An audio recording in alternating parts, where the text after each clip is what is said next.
Modi ji retire होने वाले हैं। सोशल मीडिया पे इस टाइम पर इसके ऊपर एक डिस्कशन चल रहा है। इसका मतलब समझ रहे हो आप? इसका मतलब यह है कि मोदी जी पूरे वर्ल्ड में पहले ऐसे आदमी बन जाएंगे जो जॉब लगने के बाद एक बार भी अपना काम सही तरीके से करे बिना और अब रिटायर होने वाला है। अब मोदी जी के रिटायरमेंट की बातें क्यों चल रही हैं और इस बात पे कितना सब्सटेंस है? क्या मोदी जी सितंबर में रिटायर होंगे या फिर नहीं होंगे?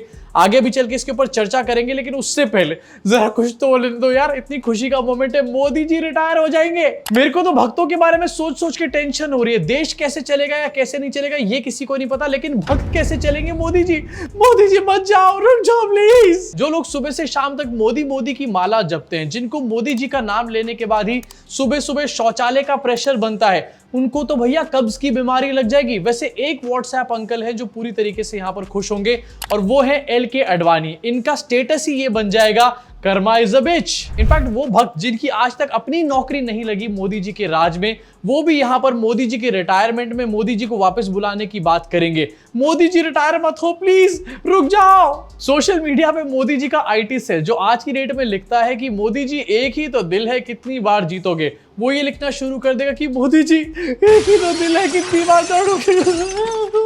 इनफैक्ट गोदी मीडिया का रिएक्शन, इसके बारे में आप सोच सकते हो। गोदी मीडिया मेरे हिसाब से 2 हिस्सों में बढ़ जाएगा। हाफ सेक्शन ऑफ गोदी मीडिया डिप्रेशन में चला जाएगा, रोने धोने का काम करेगा, और दूसरा सेक्शन ऑफ गोदी मीडिया मोदी जी के रिटायरमेंट को भी मोदी जी का मास्टर स्ट्रोक बताने का काम करेगा। मतलब बंदा रिटायर हो गया, अपने घर चला जाएगा, लेकिन ये फिर भी नहीं छोड़ेंगे, मोदी ने मारा मास्टर स्ट्रोक। लेकिन एक बात पूरी तरीके से यहां पर पक्की है कि अगर मोदी जी रिटायर हो गए तो मोदी जी के धंधे पानी का तो पता नहीं, लेकिन गोदी मीडिया और इनके IT सेल के कुछ जो लोग हैं उनका धंधा पानी पूरी तरीके से बंद हो जाएगा, क्योंकि ये लोगों का धंधा पानी सिर्फ मोदी के ऊपर ही चलता है। मोदी जी का विश्व बजा डंका। अभी डिस्कशन शुरू आखिरकार कहां से हुआ और इसमें कितना सब्सटेंस है? क्या सितंबर में एक्चुअली ये चीज होने वाली है या फिर नहीं होने वाली? जरा जान लेते हैं। सबसे पहले शुरू कहां से हुई? मोदी जी रिसेंटली नागपुर गए थे RSS के हेडक्वार्टर्स, जिसके बाद ये वाली फोटो भी सामने आई थी और IT सेल पे पूरा नैरेटिव भी चलाया गया था। उसके बाद संजय राउत का एक स्टेटमेंट सामने आता है, जहां पर संजय राउत ये कहते हैं कि मोदी जी अपने रिटायरमेंट की बात करने गए थे और मोदी जी का सक्सेसर कौन होगा, मोदी जी का उत्तराधिकारी कौन बनेगा, इसके ऊपर मोदी जी बात करने गए थे RSS के हेडक्वार्टर्स में। क्या कहते हैं संजय राउत?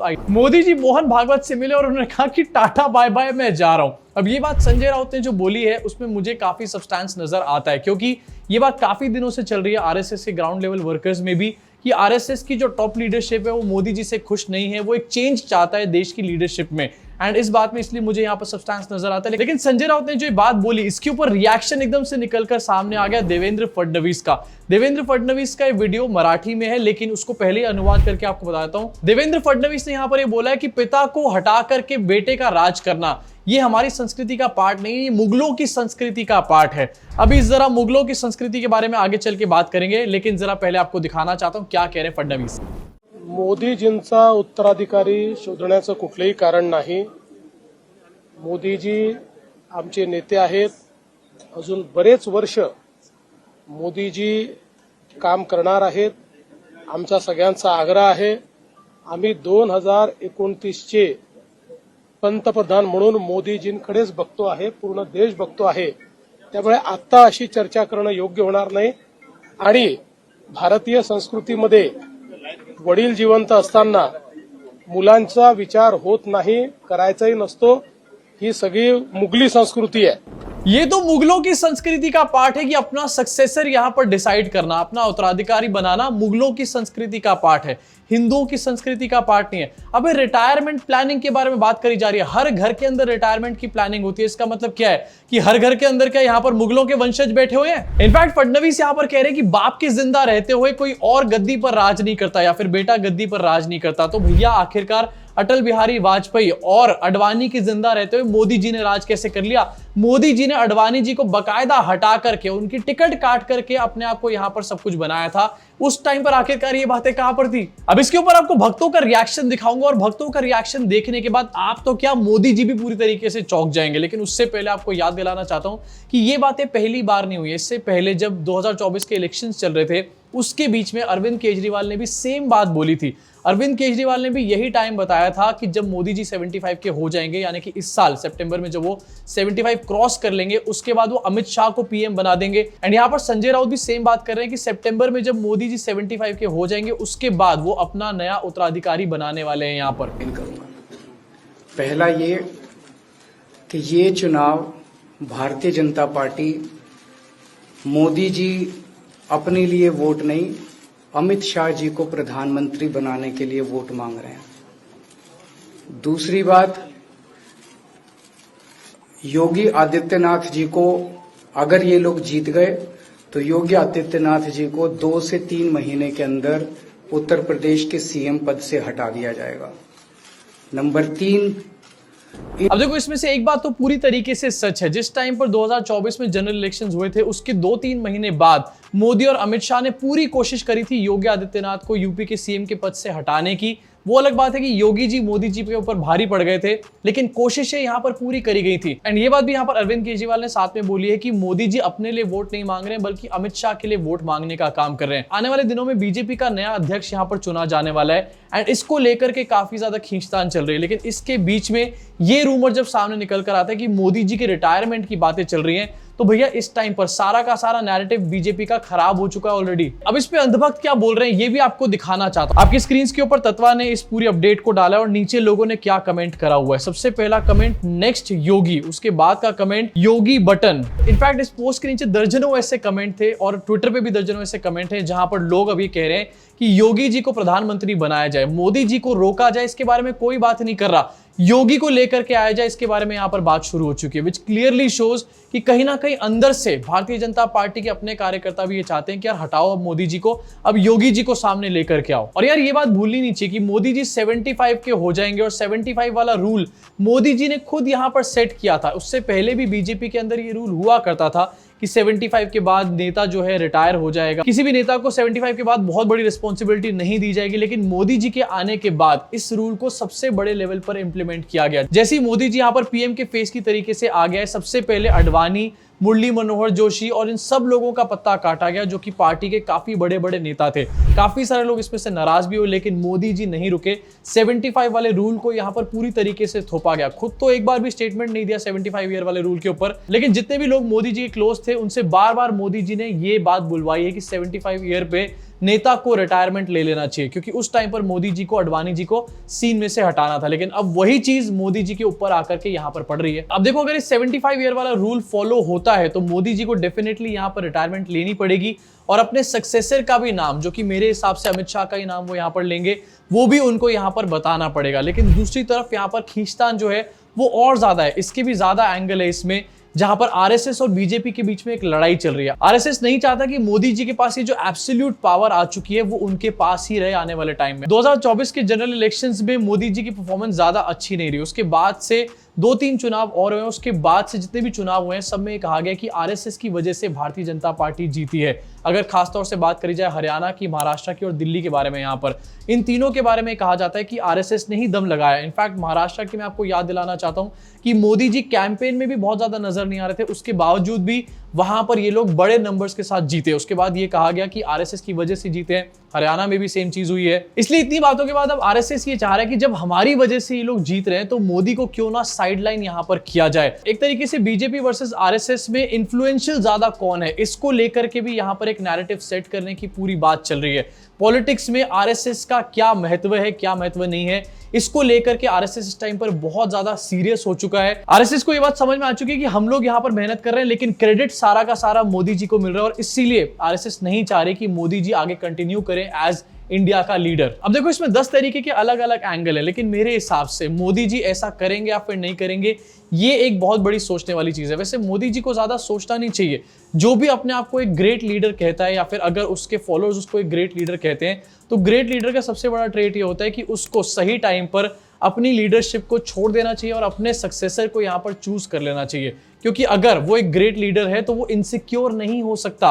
अगर मोदी जी अपना सक्सेसर चूज नहीं करते, इसका मतलब क्लियर है कि मोदी जी इनसिक्योर हो रहे हैं। मोदी जी को डर लग रहा है अंदर से कि अगर मैंने किसी को सक्सेसर यहां पर बना दिया तो वही आगे चल के मुझे ओवरशैडो कर देगा और मेरी पॉपुलैरिटी जो मैंने इतनी मुश्किल से बनाई है, फकीरों वाली, इधर उधर वाली, वो पूरी तरीके से ध्वस्त हो जाएगी, जमींदोज हो जाएगी। अब जहां पर सोशल मीडिया पे मोदी जी के रिटायरमेंट की बातें चल रही है, उसके अलावा कुछ और भी बातें चल रही है सोशल मीडिया पे।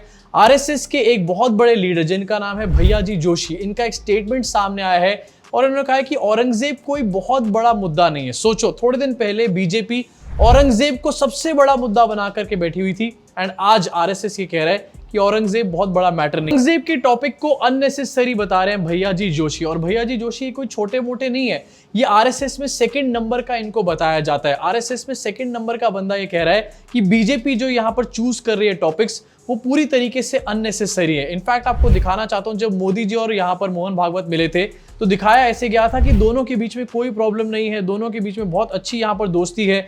इस नैरेटिव को सेट करने की कोशिश करी गई थी, लेकिन भैया जी जोशी के स्टेटमेंट के बाद से बीजेपी के लोग आरएसएस के बुड्ढों को गालियां देने का काम कर रहे हैं। आपको दिखाना चाहता हूं आपकी स्क्रीन के ऊपर, न्यूज अरीना ने वीडियो शेयर किया जिसमें एक कमेंट आपको दिखाना चाहता हूं। त्रिशूल नाम का अकाउंट है, ये बंदा लिखता है this guy should be kicked out of India, this guy should be kicked out of India. ये आरएसएस के सेकंड नंबर के लीडर के लिए बोला जा रहा है। अभी तक जो बातें कांग्रेस के लिए बोली जाती थी या फिर किसी अन्य पार्टी के लिए बोली जाती थी, अब वो आरएसएस के लिए बोली जा रही है। इससे साफ समझ में आ रहा है आरएसएस और बीजेपी का इस टाइम पर रिलेशन कितना ज्यादा स्ट्रांग है। इनफैक्ट एक और कमेंट आपको दिखाना चाहता हूं, RSS org leadership now follows MKG and not Savarkar. They are the reason behind सौगात है मोदी सच अ फॉल। बीजेपी के लोग आरएसएस को क्रिटिसाइज कर रहे हैं और आरएसएस के लोग पीछे से ये कह रहे हैं कि मोदी जी को हटा करके अब योगी जी को पीएम बना देना चाहिए या फिर योगी जी को आगे लेकर के आना चाहिए। वाह वाह भैया, क्या दोस्ती है दोनों के बीच में, ठीक मोदी जी और ट्रंप जैसी दोस्ती। भुवन भास्कर देव ये भी लिखते हैं, a big organisation with weak leadership, they lack creativity mentality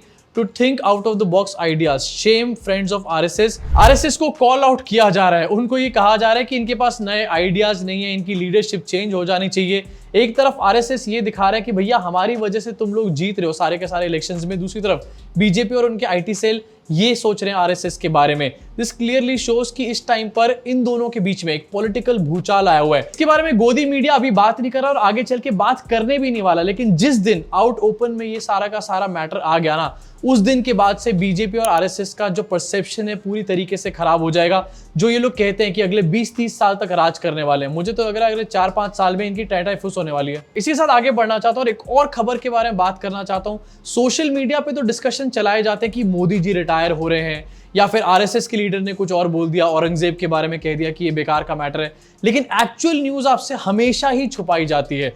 actual news इस टाइम की क्या है आपको दिखाना चाहता हूं। आरटीआई यानी कि राइट टू इंफॉर्मेशन को यहां पर खत्म करने की पूरी तरीके से कोशिशें चल रही हैं। रिसेंटली एक नियम में यहां पर बदलाव किया गया है आरटीआई के, ये नियम है 8.1.j। इस नियम को यहां पर बदल दिया गया जिसमें अब पर्सनल इंफॉर्मेशन को पूरी तरीके से सिक्योर करने का काम कर दिया गया, यानी कि पर्सनल इंफॉर्मेशन किसी भी अधिकारी की या फिर किसी भी बड़े नेता पॉलिटिशियन की, मंत्री की, वो चाहे तो यहां पर छुपा करके रख सकते हैं। ये कह सकते हैं कि ये हमारी पर्सनल इंफॉर्मेशन है, हम इसको डिस्क्लोज नहीं करना चाहते। कमाल की बात है भैया, तालियां हो जाए। ये वही मोदी जी है जो 2014 से पहले, इनफैक्ट 2014 के बाद भी आरटीआई के बारे में बड़ी बड़ी बातें करते थे, ट्रांसपेरेंसी की बातें करी जाती थी, सरकार ट्रांसपेरेंसी से चलनी चाहिए। इनका आईटी सेल भी रोज यही ज्ञान बांटता है, गोदी मीडिया भी रोज यही ज्ञान बांटता है, लेकिन आज यही लोग ट्रांसपेरेंसी को पूरी तरीके से खत्म करने की कोशिश कर रहे हैं।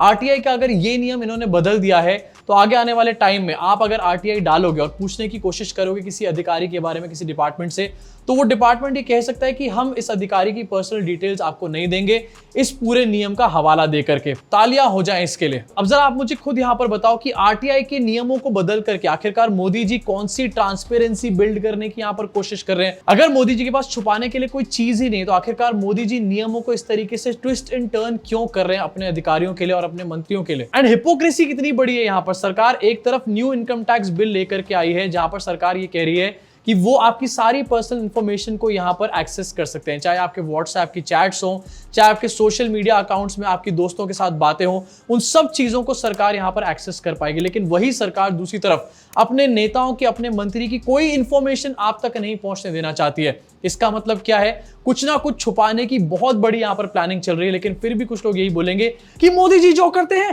देश के लिए करते हैं। वैसे आपका क्या सोचना है, क्या ये भी मोदी जी देश के लिए कर रहे हैं या फिर नहीं कर रहे हैं? नीचे कमेंट सेक्शन में अपनी भड़ास को पूरी तरीके से निकालना। साथ में आपको क्या लगता है, मोदी जी सितंबर में रिटायर होंगे? हमारे चीचा की वैसे रिटायरमेंट एज तो आ चुकी है। अपनी भड़ास जरूर निकालना कमेंट सेक्शन में। जाते जाते आपसे दो अपील करना चाहूंगा। सबसे पहली अपील ये है कि अगर आपने वीडियो को अभी तक लाइक नहीं करा है, पहले ही वीडियो को लाइक कर दिया करो देखते टाइम। इससे YouTube ऐसी वीडियोस को और ज्यादा लोगों तक पहुंचाने का काम करता है, उसके एल्गोरिदम्स इसी तरीके से काम करते हैं। दूसरी अपील यहां पर यह है कि अगर आपकी कैपेसिटी में है तो चैनल को आगे आके ज्वाइन करिए, क्योंकि आरटीआई को खत्म कर दिया जाएगा, मीडिया ऑलरेडी इन्होंने खरीद ली है, जुडिशरी की क्या हालत है आप लोग देख ही रहे हो। सच का माध्यम अगर आपको बनना है तो प्लीज आगे आओ, चैनल को ज्वाइन करो, या फिर सुपर थैंक्स को भी आप लेकर के हमारे को फाइनेंशियली सपोर्ट कर सकते हो एंड सच को आगे बढ़ाने में हमारी हेल्प कर सकते हो। मुलाकात होगी आप सब लोगों से इस चैनल के अगले वीडियो में।